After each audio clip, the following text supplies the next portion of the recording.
Hello and welcome to another episode of the Tell Nut Show. As always, we are your hosts. We have the wonderful Kirsha Fox, author of Son of Deception, and The White Leaf Child. My co-host is Julia J.K. Allen, author, editor, and author coach. She's a fantasy and horror author who loves to put magic in everything. Thank you so much for joining us. Yes, and we're very excited today to welcome Derek Power as our guest tonight. Yes. Derek Power is the mind behind Filthy Henry, the fairy detective. Born and bred in Dublin, he currently lives in the Scurries with his family. He predominantly focuses on comedy fantasy works, but has dabbled in sci-fi noir with his novel Duplex Tempest. When not writing, he spends his days refreshing the inbox, wondering when Hollywood is going to come knocking for the film rights to his books. Yeah, so welcome. Hey everybody, how's things? Very great to have you on and joining us so late because I know it's late over in your part of the world. Well, it helps that I'm a bit of a night owl, so it's not too bad. Yeah, wonderful. So tell us a little bit about you and your writing journey. What got you started in writing and all of that? Yeah, so I've kind of dabbled in writing for a couple of years, doing short stories. In university, I entered into a contest in the college newspaper, and I won that. It was one of those ones where they give you the first two lines, but then you could write the story with whatever you wanted, just so long as it started with the first two lines. Then kind of life got in the way, and around about 2014, I kind of sat down and in earnest, I started to write my first novel. So the first novel was Filthy Henry, the Fairy Detective, a comedy fantasy series mixing Celtic myths and legends into modern day settings. And I've been pretty much writing about that guy ever since. Wonderful. I think the Fae are particularly interesting to write about when you get into the lore and like what they're allowed to do and not allowed to do and all that stuff. And very relatable too that life happens and we kind of put writing away for different parts of our lives. But what made you choose comedy and fantasy? So I'm a big reader of pretty much every genre. Would have been a big fan of Terry Pratchett back when he was alive, and I'm actually lucky. I've got a couple of signed copies of books of his. So seeing that you could put comedy into fantasy kind of made me think that was the genre I'd like to go in as well. As a hobby, I used to do stand-up comedy. I did it for about 5 or 6 years. So kind of comedy's always been something that I've been involved in one way or the other. And I dabbled with some of the short stories. I tried to just stay serious, but comedy kind of always worked its way in. So I don't think I really have much luck writing non-comedy stories. So the sci-fi noir one that I have, Duplex Tempest, the main character is quite sarcastic in it, and it was the minimal amount of comedy I could have in the story while trying to have like a themed story again. So comedy fantasy, though, I just find it funny because you can kind of take a pop at modern society using the lens of magic and humor. So sometimes it worked really well that way. No, that is very true. I find humor is very hard to do, though, especially in writing, because you kind of are like waiting months for people to read it and see if the joke pays off. Yeah, my wife is my kind of ARC in the house, and she hates when I'm sitting beside her as she's reading my stuff because she'll laugh at something and I'll immediately turn to her and go, "What was that bit? I need to make sure it was perfect and write it down." And she's like, "No, I'm music in the room." Yeah. That's nice that you have someone who can give you those like instant reactions, though. Yeah.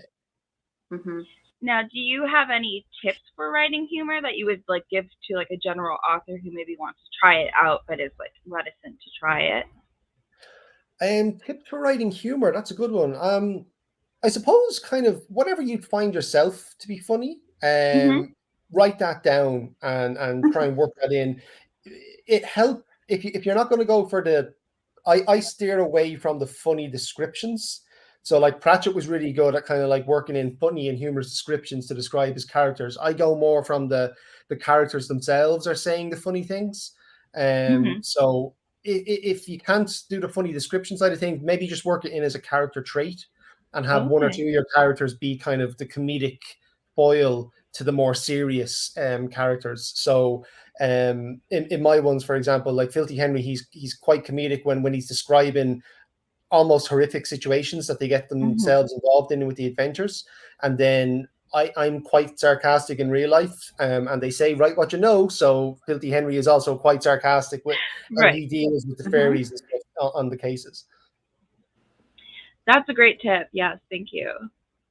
Yeah, comedic relief characters is a good way to kind of dabble in the humor before you full out go for it. Yeah, exactly. So, can you tell us a little bit about your writing process, how you start with a draft and become to a finished product? Yeah, so I'm a big fan of plotting. I don't know how people do pantsing, or Hmm. pantsers as they call them. So when I kind of get the idea in my head, I have a notepad where I'll jot down the kind of the overall plot point, and then I'll start to plot out the chapters. I usually try and have kind of like each chapter does a main thing to move forward the case for Filthy Henry. And because I have kind of an array of characters that kind of act as his support network now, Hmm.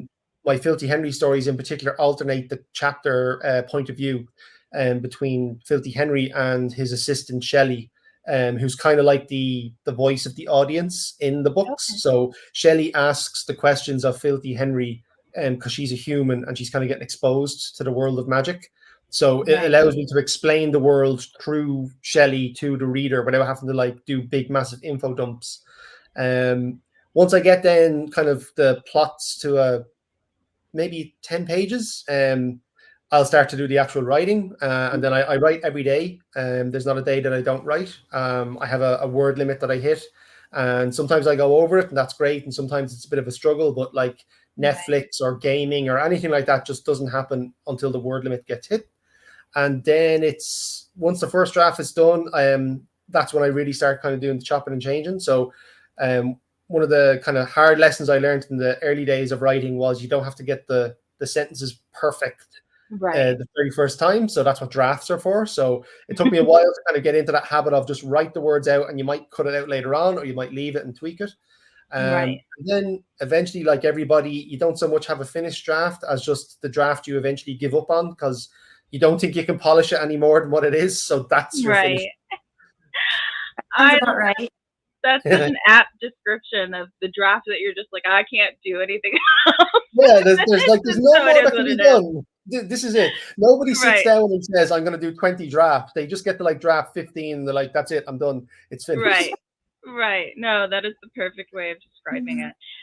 I do agree as well that like you don't want to waste time making things perfect before you move on to the next chapter because oftentimes I find, especially with like chapter one, like people will spend months working on chapter one, and then by the time they finish the book, they know how to write chapter one, and they have to Yeah. rewrite it anyway. So yeah, you can spend a lot of time trying to perfect things that might not even end up in the final draft. And Absolutely. what happens with me as well is even though I have my plots and I'll use it as my reference, I kind of treat it more Hmm. like a guide rather than like set in Right. stone. Hmm. Because as I'm writing it, I might get new ideas or the plot point on the notes doesn't actually fit in because of what I'm after typing. So like Absolutely. there's a whole like kind of organic elements that I like to kind of go with Hmm. it. Yeah. A friend of mine actually once said he's jealous of me because I get to see all the drafts before the final one. He goes, it's almost Ah, like a multiverse of your story because there's like things you right. can add and Like, remove, but they'll never see them. So I'm like, yeah, that's true. And I kind of tease him then with that. It's like, oh, you should have seen what I cut out. And he's like, no, no. It's great to have a friend that supports your writing though like that and is interested in the backstage stuff. Yeah, yeah, it's really Yeah. cool. It's very good. No, I 100% agree. People often think they look down on plotting. Some people do because they're like, well, what if I get a better idea in the middle of writing? Then I'm stuck to this plot. But it's not a marriage certificate, right? We're not signing it and saying like we have to go to court to change this. Yeah, exactly, exactly. So I love that attitude of being flexible and discovering as you go and seeing what pops up as you're learning more about the characters uh, and the plot. it's got to be flexible. It's got to Hmm. grow with your story. Yeah, Absolutely. Because you're really not the same person you were when you began writing it. Hmm. that's very true. And as you're writing it as well, it's almost like the book decides to start to kind of tell you what Yeah. you wrote down as your plot point. That doesn't really work now. So you might as well Right. listen to that part of it. It's the crazy voices in your head. They know more than you do. So just listen to them and Right. do what they want. Right. We're just listening along to it. Yeah. Yeah, I was just going to ask next, what do you think is like the most important part of writing in your opinion? I'm going to say the routine, because if you have the routine down, that helps you get the book done. So, like, I often hear friends of mine say, like, "Oh, I'd love to write a book, but there's so many words that you have to do," and they Hmm. seem to like see, like, a 70,000 word book as this mountain that they just can never climb. So they never even try to start. Whereas I always tell them, like, if you just set yourself a realistic word target, you can kind of chip away at that mountain, and eventually you'll write 70,000 words. And they may not all be great, and you may do Hmm. your edits, and then you'll add more words on or take words off. But the routine is kind of the main thing. Don't just kind of see that the end goal as some sort of like insurmountable thing. So I Right. myself, I've got 2 young kids. I'm happily married, so I have, I like to spend time with my wife and do stuff like Hmm. that. So we have to find like the gap of where I can do writing. I'd love to spend all day writing, but I have a job. So I Right. know realistically I can do 500 words a day. So I just do 500 words a day. And some days I'll do 2,000 words in the same amount of time it might take me to write 500 words. But Right. it's just, I have that routine. And so it's every single day I do the words, as my wife calls it. She goes, "Have you done the words yet?" And I'd be like, "No." And she'll take the remote control away. And then there's no Netflix until the words get done. So it's Wow. all a team Yeah. effort in the powerhouse. Oh, I love that though, that she's Nice to have supportive. Yeah. you Yeah, in big that, time. in your goal, and is the kind of person who will take the remote away from you to make sure and keep you accountable. Yeah. Exactly. Well, you need that. You need that. Now, do you write at the same time every day, or do you have variants? So generally our 2 young ones will be in bed maybe like 8, half 8 my time. Okay. So I'll usually write when they're in bed, because I don't want to take time away from them, like from Right. playing or whatever. I've recently, in the last 2 or 3 years, because I work remotely, I've started to writing at my lunchtime as well. So I might like sneak in half an hour writing. Hmm. So the daily word target now is a little bit kind of easier for me to hit and sometimes Right. exceed. Right. Um, if I'm struggling, like, I kind of just set myself a time limit when I'm struggling, and it's like if I'm doing it in the evening times and I'm an hour in and it's like 490 words, I'll You'll push out call the it last good. 10 words, but Yeah. I almost put like a little asterisk at the end to say like you're gone, like you're cutting the next draft. But I, Right. I get there. But yeah, most days I kind of do a little bit at lunchtime and then some of the evening times. Okay. Makes sense very much. Do you prefer or plot-based stories or more character-driven stories? I think you can do a happy mix of the two. Hmm. So a lot of my stories would be plot driven stories, but I do have a kind of a huge backlog of information about Filthy Henry and Shelley and Drew the Druid and the other kind of characters from the story. And I write the Filthy Henry novels in particular as standalones, so you can read them totally out of sequence. And the Okay. book contains everything that you need for that specific story, even if there's any back information you might need to know. But if you read them in sequence, you can kind of see this bigger character-driven plot about like Filthy Henry and his background and his history and stuff. Hmm. And so I kind of he's almost like in my head. I like to try and treat him like a character of mystery. Like you don't know his real name, you don't know who his parents are, but like through the stories, these little bits of information get revealed almost like as side notes from other characters that Hmm. don't actually Mhm. drive the plot of that story forward at all. So I think you can get a happy mix of the two if you put a bit of time around plotting it that way. Mhm. That's my ideal as well, is to have a happy mix of the two, and also to have kind of like that standalone, but the series enriches the story, if you see Yeah, it. exactly. Sounds a bit Doctor Who. Yeah. There would have been a Doctor Who element to it, all right. So I'm a big Doctor Who fan. I've been Okay. watching the new Who for a while. I think even in book one, there's a scene where when you read it, you'll kind of go like, "Oh, he totally lifted that from Doctor Who and just put magic over it." Like it's the exact same. Yeah. True artists feel a little bit, right? That's So right. yeah, That's right. for sure. We take a thing and we put our own spin on it. Right. So Right. It's complimentary. Yeah, it is for sure. Do you feel like what is one thing that you feel that like a lot of authors maybe neglect in their writing? Oh, that's a great question. Oh, you've genuinely stumped me. Usually, I have an answer for most things. We like to ask That's the hard hitting questions. Yeah. that is a hard hitting question. I suppose I'm reading a series at the moment actually that might kind of it actually lends nicely because I do this myself. They have a language for magic in it. But I always kind of like the stories where the language for magic gets explained. I know it adds a little bit of the mystery to it. Right. When it doesn't get explained, but I've read other series where you'll read the whole story and then at the back there's like an appendix or something where they explain what the magical terms were. I'm desperate for doing this actually because in Filthy Henry, he speaks in a kind of a pidgin version of Irish, which is the native language of Ireland.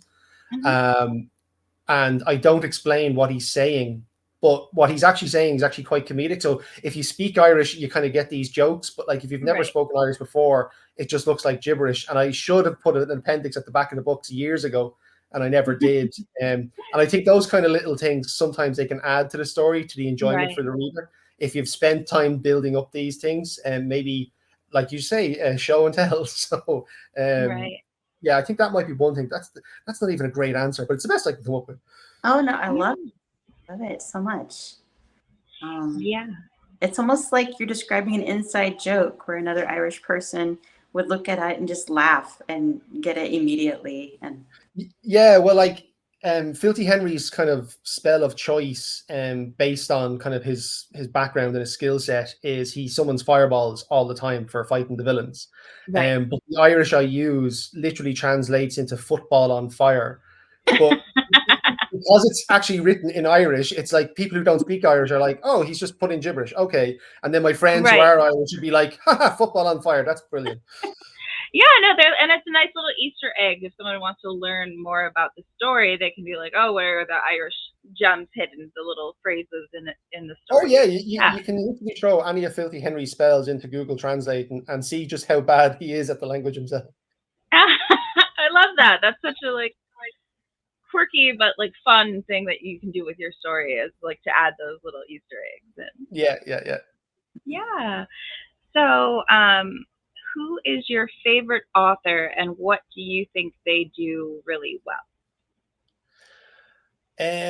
Well, I touched on it earlier on. So my favorite author is Terry Pratchett. I loved, like, I've read, actually, I'm going to say this sentence and I know it's incorrect now because there's another book coming out quite soon, but I've read everything he's ever written with the exception of one book.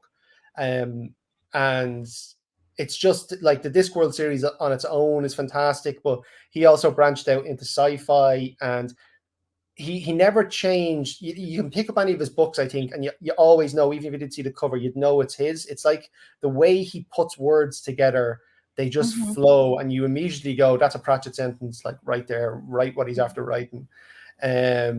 He was very good at creating throwaway characters that had such rich depth and description and like traits and stuff, and they're like you'd never see them again.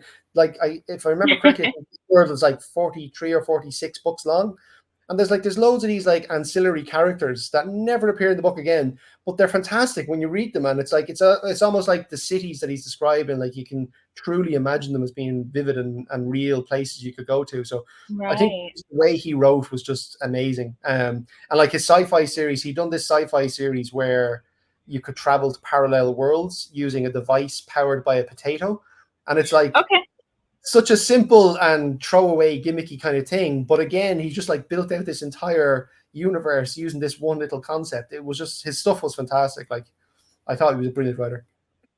Yeah, and it does make sense, even though like it seems silly that it's a potato, but like you can get electrical sparks from the potato, I believe. Like if you plug it into a battery, like yeah, well, like I suppose, like, spoiler alert, but like it turns out the potato's not even required at the end, but you don't find that out until Oh, like right. fifth book of the season. Kind of like Dumbo's feather, where he's like, I need it to fly. That's exactly Yeah. what I think it was. Yeah. Oh, I love that.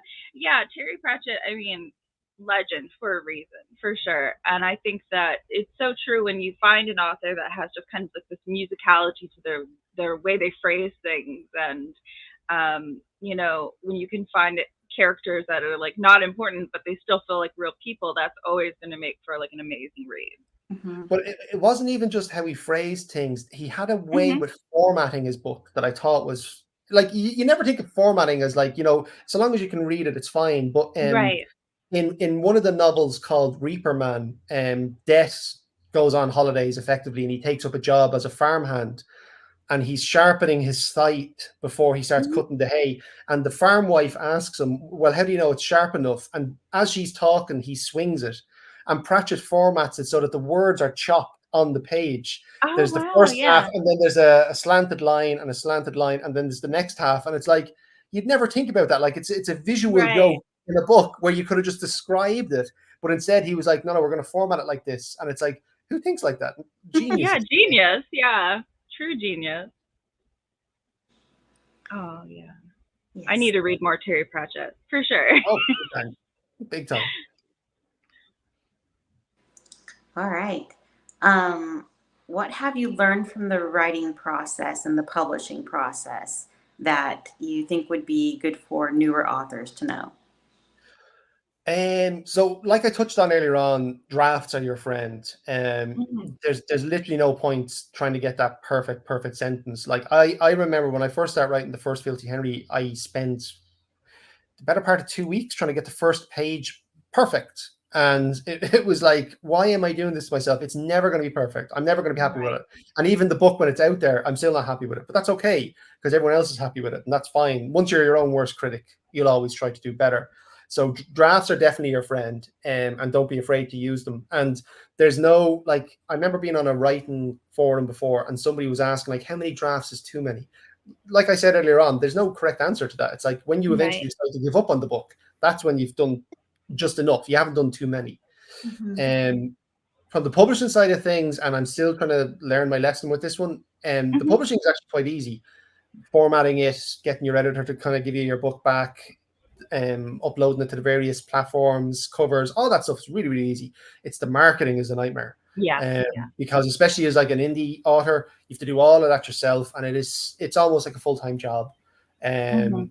And you can pay people that will do like promotions and stuff, and that's great. But like, there's some people will be a hit and some people won't be a hit, and then you Right. try and read, and you're reading articles, you're attending the conferences, you're watching the videos, and you're trying to see like, well, what worked for that person that didn't work for me. And like I have a huge file of my BookBub ads to see which ones work and which ones don't. Mhm. And when you analyze it at the end, it's like there is literally no difference between the one I ran for book 1 and the one I'm running for book 5, but the one that I ran for book 3 had a much more successful hit rate. And I don't know why, Right. because they're all the exact same except for the link that they go to. So that's the bit that I'm still struggling with, and hopefully one day before I die, I'll figure it out. Yeah, I know. If it's anything like blurbs, you want to keep it under 200 words, because like people's attention span, they're just done. But after 200 words, if it's not explained and you haven't hooked them, they're just move on to the next description. Yeah. Yeah, and like the BookBub one is actually, it's something astronomically small. It's like 140 characters or something like that. Right. So Right. it's like Twitter back in like the early 2000s. Like you have a really minute amount of words you can use. Yeah. So it's a real struggle. But like I said, like the difference between the 5 books that I have for Filthy Henry at the minute, Right. one, so for some reason book 3 done really successful and the other ones don't. But they're all the same except for the book that Yeah. they point to. So yeah, Yeah. it's a mystery I haven't cracked. And it's a mystery I think a lot of writers like are continuing to try and crack for a long time. But yeah, marketing's kind of like everyone says like the worst part of the author business for a lot of people. Yeah, yeah. Do you have a favorite part of writing? I love I love the plotting phase, I think. Mhm. It's almost like that, and it's a bit of a weird one, but like when you got a new copybook in school, there's probably going to be a whole lot of people watching this that'll be like, what the hell's a copybook? We're all on iPads now, but Right. I'm old enough to have copybooks from school, but it's like when you get that smell or the new book smell from when you buy a book. Mhm. That's before Kindle for all you young people as well. Uh, so I love the plotting. I think it's just you can almost smell the possibilities of what you're going to tell the Right. tale of and Yeah. where you're going to take your characters. So the idea will pop into the head, but that first kind of couple of paragraphs that I write into my plotting document, I really, really enjoy that part of the process. Yeah. Mm-hmm. Do you do that digitally then or analog? So I'm analogly digital. So Okay. I was very, very lucky one birthday, and my wife got me it's called a Remarkable 2. So it's a very stripped down tablet, but it feels like you're writing on paper when you use it. Very Oh, nice. But there's Yeah. no like social media or Netflix or anything on it. So basically, it's just a notepad, but entirely digital. So I'll use that, and you can move your stuff around. You can kind of draw your lines, you can shrink and everything. And then once that's all done, I can export that as a PDF, and then it lives on Oh. the laptop. Then when I'm doing my writing, but the tablet then sits beside me, and as I'm going along, I'll actually scribble in like, oh, I'm going to change that now. Right. So my backups usually have maybe 6 or 7 versions of the plot PDF, Mhm. Mhm. just because I like to keep all those multiverse versions floating around somewhere. mhm. Oh, I love that. That's actually really helpful. I used to write my novels out by hand and then start the editing process as I was transcribing them. But I got sick of transcribing. So now I'm all digital. But there is something nice about having that like written hand, like that handwriting. It like just activates a different part of your creativity. I feel Well, I just absolutely plotting because like. like you draw arrows and circles and maybe small characters that are Right. yeah, expressed just to signify different vibes, different emotions. Like, Mhm. yeah, all of my plots begin on paper, and once I'm ready, that's when it goes onto the computer and I start typing it out. yeah. Yeah. I remember at a convention a couple of years ago, somebody was surprised that I still like plot out by hand, and I Mhm. described it as artisanal writing, and they were like, "Oh my God, what's it's like Mm. artisanal beer? It's artisanal writing. We're doing it now Right. the old different way." I love that. Yeah, no, that's amazing. Yeah. Yeah, it is true. It is very artisanal also to be like maybe slightly hipsterish too to be like I write everything by hand first. Yeah. Awesome. Yeah, it goes with that artisanal beer vibe for sure. Okay. Awesome. Do you ever struggle with writer's block?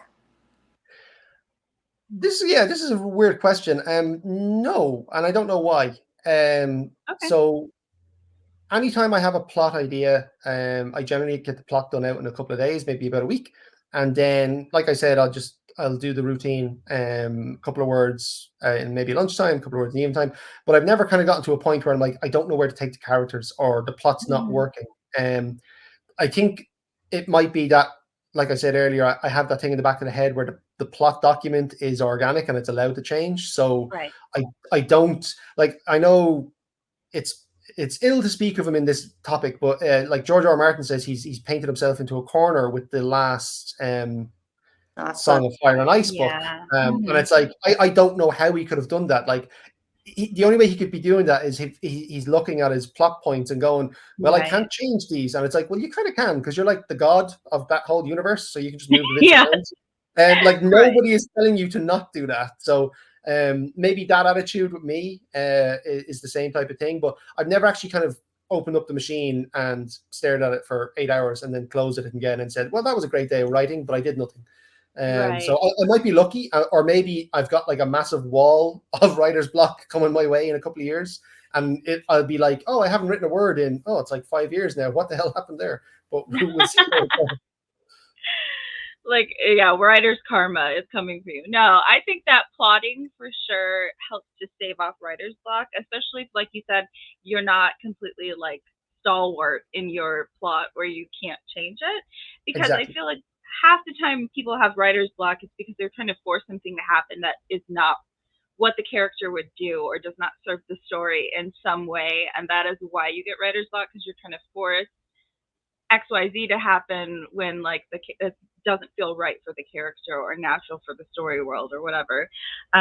So I always suggest that people try plotting at least a to-do list or something of the things that they want to do in a story, because if you know where you're going, you can get there. If you don't know where you're going, you'll have writer's block and be like, well, I don't know what happens next. So yeah. Yeah. One technique I've often used as well, particularly when I'm doing the plotting, is it's kind of like a movie, right? You can do Mm-hmm. your three acts. So you've got like your first third of the book, you can be setting up everything, bringing all the Yeah. characters into place, dropping the clues about what's going on. Then the second act for me is, the investigation, and they're getting their list of suspects, they're coming to their conclusion. Mm-hmm. And then the third act is, the dramatic battle on top of the rooftop, like all good detective stories have to have, and even when I'm writing the short stories, I kind of use that mentality as well, like the three acts. Mm-hmm. But I find it's helpful, because if I can kind of say act one needs to be this main point, and then act two is this one, and Right. act three is this one, I can then break those down into smaller points and smaller points. And before you know it, you've got like 29 chapters all laid out Yeah. perfectly in a little row. And it's like this weird tree or Venn diagram type thing that you've got going Mm-hmm. on. Yeah, no, that's very helpful. I find what helps me a lot is I set a goal when I sit down to write of like, I want to do this in this chapter, whether that's plot device, developing a relationship between characters, whatever it may be, foreshadowing, anything like that. But if I know what I'm trying to do when I sit down to write, I don't spend as much time just staring at the screen, like waiting for words to come. Yeah. Mhm. And you're by no means the only author who has said, no, I don't struggle with writer's block, not ever. Mm-hmm. And a lot of times it's the ones who plot, who have something of a schedule where they are consistently writing and they don't allow themselves to go days or weeks without writing. They have a little bit more discipline. They view writing as something of their job. The people who really love writing and take it very seriously are less likely to suffer writer's block. And then usually, again, when you do, it's because you're taking the story in a wrong direction and you need to back up and figure out where you went wrong and turn it around and start again. Yeah. Yeah, exactly. Interesting. Very good. Yeah, I think that the song Karma by Taylor Swift is coming to my head, where she's like, I keep my side of the street clean. You wouldn't know what that means, because it's just like you put in the time and dedication, and you have that same time every day that you're doing it. So your mind is ready to write at that time. I feel like that can help to have a routine and a ritual, like, for writing. It can also go slightly against it, though, because I've described this before, in that if I kind of if I get to maybe 10 or 11 o'clock, and like everyone's got social lives, right? Like you get invited Right. to a party or to see friends or whatever. But if I don't do the writing, if I don't get the words done, I start to get this weird like itch in the back of my brain. And it's like, Oh you haven't yeah. done it, you haven't done it, you haven't done it. And I'm like, but I'm now having drinks with a friend, but you haven't done the words, you haven't done the words. Right. It's like, how do you scratch that itch when you're trying to like be sociable and stuff? So Right. and like I've only had to I didn't have to do this, but I've done this maybe a handful of times where I've come home and it's like 1 o'clock in the morning. I'm like, right, okay, itch, and I'll type out my 500 words, and it's like, I know Yeah. you're going to the bin when I get to the drafts, but the itch goes, you did the job, and then it walks away. And Right. it's, Right. Yeah, I think it's good to have flexibility. Like if there is a day where you can't write, to not punish yourself for it. But yeah, I can see where that would be kind of annoying. You're trying to have a good time, be social with friends, and the back of your head's just like, but you're not doing what you're supposed to be doing. Yeah. yeah. So one of the things that I started to do, and it sounds very like OCD-ish almost. So my daily target is 500 words, Mm-hmm. and then I have what I call the buffer. So if I write 750 words, 250 goes into the buffer. Oh So yeah. eventually the buffer gets like up to 500 or 1,000 or 2,000. And then when the itch starts going, because I'm out having fun, I'd be like, oh, Yeah. no. I've got 4 days in the buffer. And it goes, okay, you're on the hook. And then it goes away again. But it's like, it's a bonkers thing. Like, it's like me having an argument with myself. Like, why am I doing this? I feel like writers are very familiar with the struggle of having an argument with yourself. Oh my gosh, yeah. We have That between several different versions of ourselves all the times. right. Yeah. So you've talked about Terry Pratchett being like an inspiration and Doctor Who. What else influences your writing? Um, a couple of things. So I'm a big sci-fi reader as well. So I've read pretty much everything Philip K. Dick ever put out. Hmm. Generally TV shows that I watch. So like I'd watch a lot of sci-fi and comedy stuff. And for the Filthy Henry series in particular, Celtic myths and legends. And so growing up, I would have been reading a lot of them just kind of as I stumbled upon them in the library. And then my father had a couple of like tomes and real thick books full of Hmm. the Celtic myths and legends. So I would have read all of them. I have loads of them up on my shelves as well. So usually when I'm kind of plotting out a Filthy Henry story, if I need an element from mythology that I don't know about, I pull them all out for research and I start like Hmm. trawling through them for characters or for different types of fairies. I've actually got a book called the catalog of the leprechauns, and it's Okay. like listing 75 different breeds of leprechaun that I didn't know about. But it's really great because you've got all these like leprechauns you can suddenly start using, because everyone just thinks about the leprechaun, either the Right. horror version or the one who sits at the end of the rainbow. And there's like all these different types. There's ones that live in bogs. There's ones that can't grant wishes. There's ones that are tricksters, and they all kind of go by slightly different names. So like leprechaun is just Right. like an umbrella term. So Right. like a lot of that stuff I draw on from the inspirational side of things. Yeah, definitely. Research can be very inspiring. Yeah, for sure.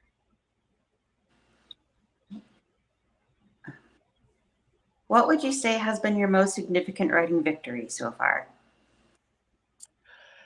Um, so during COVID, myself and some writing friends of mine got chatting over Facebook Messenger because Hmm. you were in lockdowns and you weren't seeing people and whatnot. And we kind of came up with this idea to do an anthology of a shared story. So I think there's 8 of us in the anthology, and we all wrote stories in the genre that we are comfortable writing in, but they have Hmm. a common plot thread that runs through them all. And then there's like bookend stories that introduce the plot and wraps up the plot. So you kind of get this Oh. anthology that tells this story through multiple different ways. And at the end of it, you get a conclusion. So it's a little bit different to normal anthologies where they're just collections of stories. Hmm. Um, we found out recently that the book is on a short list for the British Fantasy Society's top anthology of 2023. Oh, Okay. Um, congratulations. yeah, thanks. So they announced the winner for that in September. So at the minute, that's pretty much up there with my top achievements, along with my Yeah. other 7 co-writers.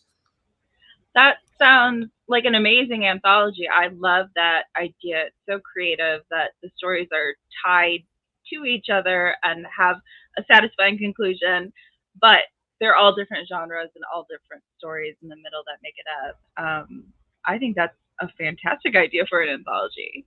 Yeah, so the way we kind of did it was there's a villainous character called the Wanderer who has copper Okay. colored eyes, and he can shapeshift. So it doesn't matter whose story you're reading, so long as somebody mentions this copper colored eyed character, Hmm. and you're kind of getting the same thread through the story. So one person changed them into a cat, somebody else had them as a woman, somebody else had them as a man. But so long as the copper colored eyes were there, the reader kind of knew what they were Right. getting. And then it's kind of funny as well because I was the only comedy writer out of the group. So Hmm. it's kind of like it's a bit of horror, there's a bit of grim dark fantasy, there's a bit of like murder mystery. Then there's comedy. We change it up. Right. We cleanse the palate, and then it goes horrible, horrible, horrible misery. So like smack bang in the middle as like the palate cleanser, set you up, and then back to the horrible stuff. Right. No, but I mean, we need that tension relief in all of our stories, so Yeah, that's well planned. That sounds absolutely fascinating. I'm gonna have to check that out for sure because that sounds like an amazing idea yeah, yeah. It's for an called anthology. Yeah. it's called Skybreaker: Tales of the Wanderer. Okay. Skybreaker Tales of the Wanderer. Thank you for letting us know about that. That sounds so fantastic. So, what are you reading right now? I'm reading. Actually, I have my Kindle here, so I need to turn it on so I can actually remember the title. Hmm. It's a trilogy somebody recommended to me. It's called. Please bear with me when my Kindle powers up. Oh, you're fine.